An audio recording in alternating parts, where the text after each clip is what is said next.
Hello, thanks for joining us on this brand new episode of the program Sport Pizza, where we give you the absolute best in the ever-exciting world of sports. My name is Brownson, your host, and lots of things to talk about on the show today. It's a Champions League week, and some games, have been absolutely buzzing.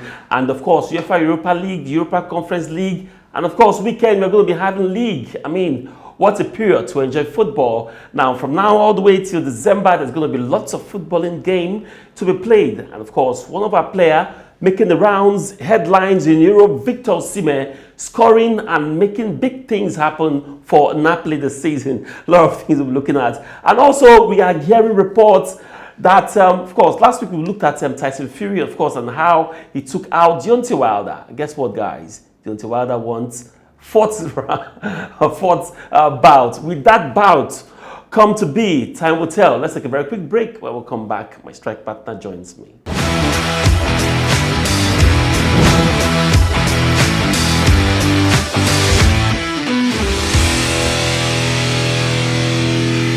Welcome back. My strike partner, Kunle Philip, joins me at this time. Kunle, good to have you on the program. Yeah, top of the day to you, Brownson. It's great to be back once again to talk sport and sport pizza. And last weekend was really a weekend of excitement. Mixed feeling for Nigerian sports. If you ask me, the Nigerian clubs in the continent, Enyimba, fantastic. They were able to get the job done in Senegal, while Bayelsa United and Rivers United really have a mountain to climb in their respective games. And of course, like we said, Victor OSIMHEN is the hottest African striker at the moment, getting goals week in, week out, and of course it's really very exciting. And of course, for Ole Gunnar Solskjaer, Manchester United. Don't shake that table. So much to be said. I think for me, I think Ole Gunnar Solskjaer should stay. Kunle, that table that you want to shake, I will not shake that table with you. But for Solskjaer, some guys, Chelsea fans, Arsenal fans, Liverpool fans, and Man City fans and the likes want Solskjaer to stay. You know why? I guess an obvious reason. But we'll get to Solskjaer as far as the show is concerned. Now, let's look at the issue making the rounds right now in sport. This is very big because the International Olympic Committee believes FIFA's plan to hold a men's World Cup every 2 years pose a threat to other sports and gender equality. Now, Biennial World Cup could cause a clash between the football showpiece and the Olympic Games, a major event in the men football. Now, there are fears that if we have a biennial World Cup, it will be very difficult for other sports to grow. Now, don't forget, Olympics comes once in 4 years, so it always gets to a point where it would clash. And when you talk about football has, I think the last stats they have was about 9-point-something billion followership that follows sports. So everybody that's a fan of other sports also follows soccer, that's football. Yeah. I think that the International Olympics Committee are really spot on in this because something came out I think it was about a fortnight ago, where one player spoke about, expresses displeasure about the time frame, the number of games that the players get to play week in, week out, and this is really very exhausting. You have different kind of games to play. Some of them play, UEFA Champions League. They play other league cups in their various club sides, and they also play international football. I think for me, it's really the players don't really get to rest. I remember one time, I think in the 90s, Austin Dejo coach's daughter, I listened, I think I read the interview then, and the daughter was, most of the time, Okocha was always with Bolton Wanderers, playing, and of course with the Super Eagles, he was the captain of the team. And then the daughter, I think Daniela, it was actually him when it was good enough time to stay with her. And DJ told her, don't worry, by next week, or I think something of that nature. Yeah. And when that time came, I think he had another game to play. I think it was the FA Cup or something or thereabout. And then the daughter asked, Daddy, are you going out? He said, I have to go. I said, Daddy, again? The players are always very busy playing all kind of games, and that's why they really have time for themselves. I think that the FIFA must consult with the International Olympic Committee. They all have to sit together and discuss it. The World Cup is one of the biggest sporting event in the world, if not the biggest. I think the Olympics also has loads of followership. But of course, if World Cup is playing same year with Olympics, I mean, you must agree that the attention will be at the World Cup, and not even the Olympics. Yeah. But also, Kunle, sorry for cutting you now. Do you believe that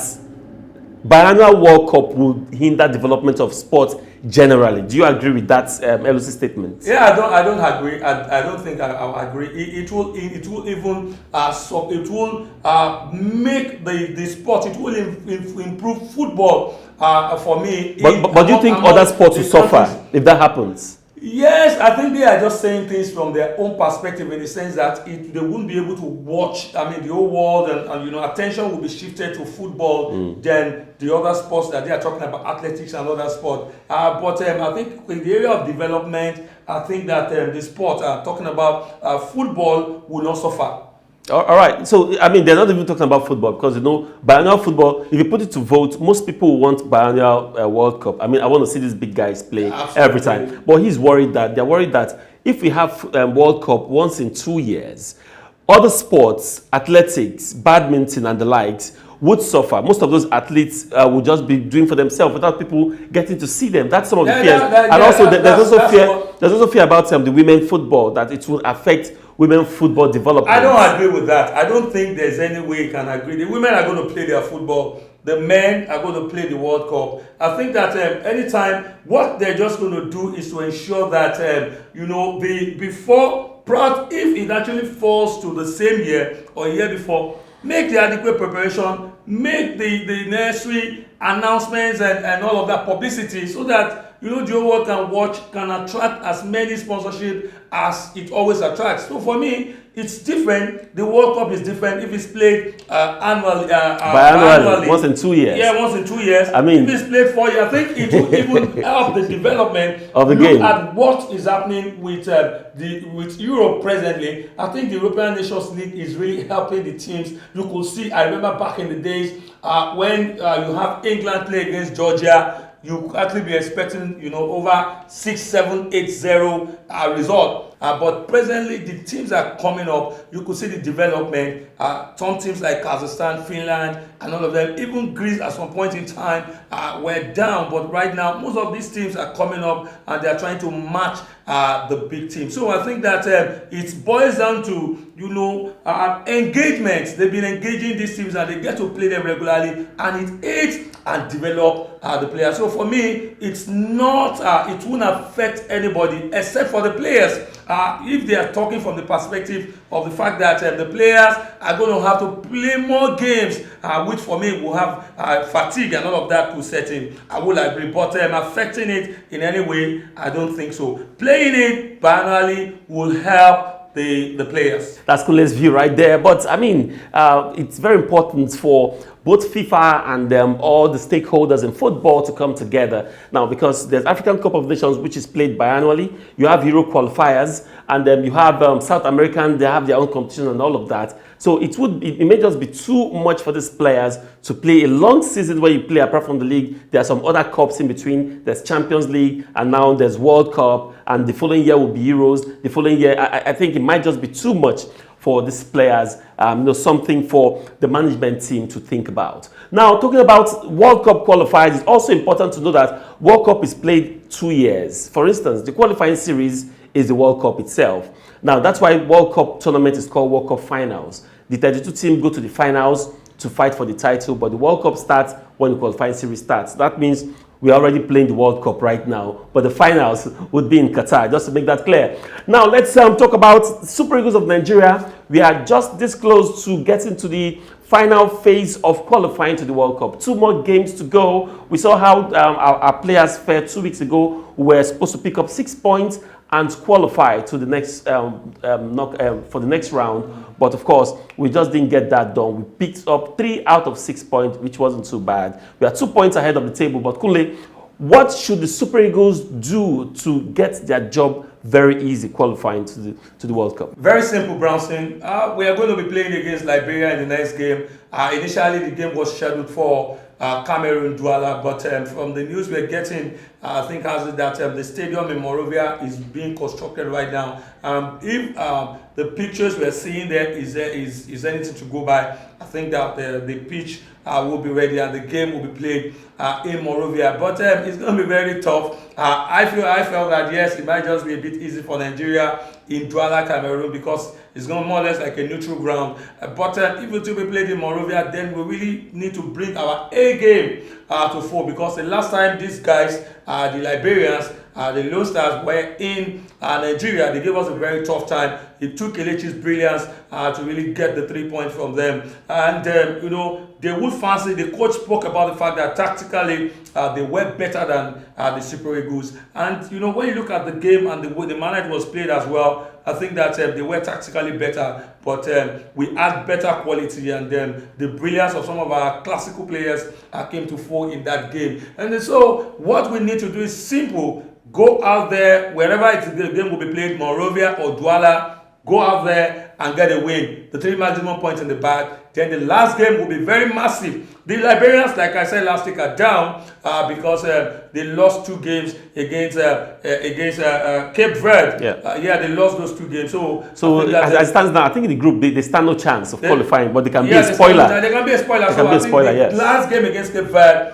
will be the determining factor, because the Cape Verdeans are on the ascendancy. They were able to get 6 points from the Liberians away, and their home game they got the 6 points. So they're saying they fancy their game, their chances against Nigeria. If Central African Republic will come to Nigeria and get the 3 maximum points, why can't they also get the point? So I mean, that they have to understand the fact that they have to win the next game first against Liberia. And of course, against Cape Verde in Nigeria, we should bury it, then we should be home and dry. But Brownson, we have a major problem. Tactically, like we said last week, our coach is not at the tactical best. Secondly, one of the things that affected Nigeria in the game against the Central African Republic was the fact that there was no creativity in the midfield. Oh, well, no thanks to the fact that... But most likely, before the next qualifier, most of these guys would have returned, to the midfield. Yeah, but we don't really have that quality. The midfielders in the mode of Sunday Olise, Austin Dejo, Kocha, Mikel Obi to deliver the defense splitting passes. But I am suggesting that for a player like Chidera Eduke, who plays for applies his weight with CSK Moscow, he got a goal last week for his club as well. I think that with the way the guy dribbles and all of that, if he's drafted to the middle of the park, I think that we can... Yeah, also don't forget that Villarreal, we have what's this guy's name? Samuel Chukwueze is in Villarreal, but he's also injured. Like I said, I think Nigeria have got talent, but not thanks to injury that made us... coaching... we've talked about the coach. I don't know what NFF have seen in this guy, or if there's a contract that is making them not to be able to take some decisions. NFF have not told us. And I'm as surprised as you are that General is still the coach of Super Eagles after 6 years. He's still building a team. Yes, he said he's 6 years and the coach is still building a team. And I mean, it's sad sometimes the kind of management team we have. It's 6 years. Maybe we'll build, no indigenous coach, no indigenous manager will have the kind of patience and tolerance that NFF have shown to General. Maybe in the next 10 years, we have spent about 6 years. We have several indigenous coaches we have indigenous coaches that have given us bronze medal in the AFCON. That's the badge General has given us. Even Clemens Westerhoff didn't have all this time. He spent about 5 years from 1989 till 1994 because Nigeria... And he gave us a team. He wasn't building for 6 years. He gave us a formidable team. I think that was a team that played the best of football. Each time I watch the Super Eagles, watch them play, and I go back to back in the days. I used to go to the stadium then to watch the Super Eagles. Each time I go back, I look back and I see the way this bunch of Eagles play. I am not... it's not the talent. It's not about the talent. It's about who's on the bench. Right now we have better quality in the team, but that's of coaching. Let's take a very quick break. When we come back, let's shake off this moment. When we come back, the show continues. Don't go away.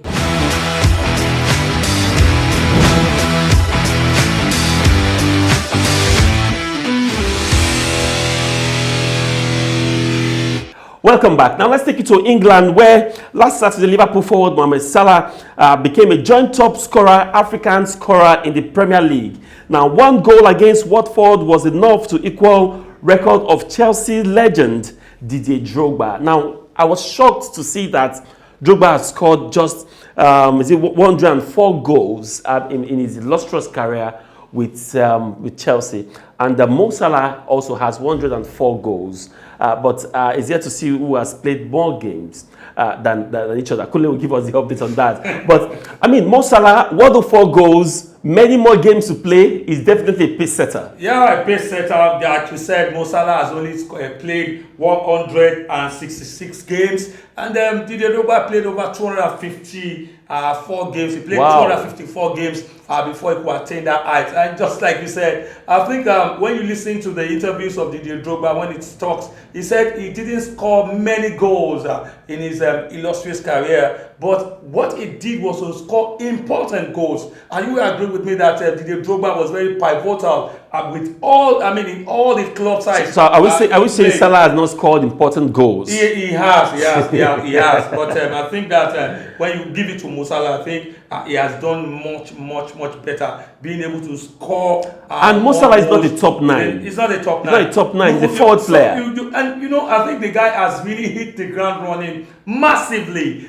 This is the last season. He didn't score as many goals as one could expect. The team generally, talking about Liverpool, were really they struggled last season. But this season, you could see. Look at the manner he took on the Manchester City defenders about a fortnight ago before putting the ball at the back of the net. It was really very incisive.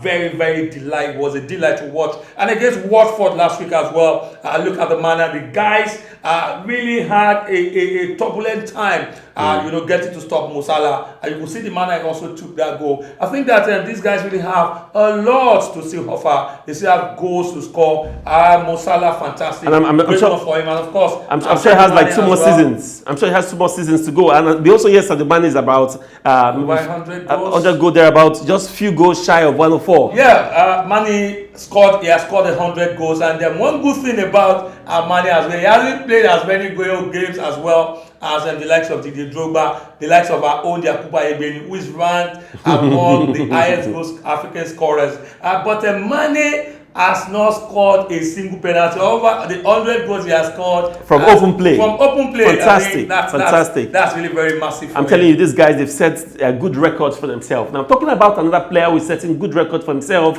in Italy has to be our own Victor Osimhen. Osimhen has been fantastic and has been instrumental in his team's 8-0 form this season. Now, what that means, they played 8 games this season and they've won the whole 8. Osimhen have scored a handful of goals in this process. Now, somebody is singing his praise, and that now this story says Nigerian star Victor Osimhen has been described as a crazy horse as legendary Italian defender Fabio Cannavaro. The 22-year-old marksman has been in good scoring form for Napoli this season, having played 7 games and have scored as much as 5 goals. 7 games, 5 goals. That's a poacher's kind of goal. Fantastic for Osimhen so far. Yeah, fantastic for Victor Osimhen.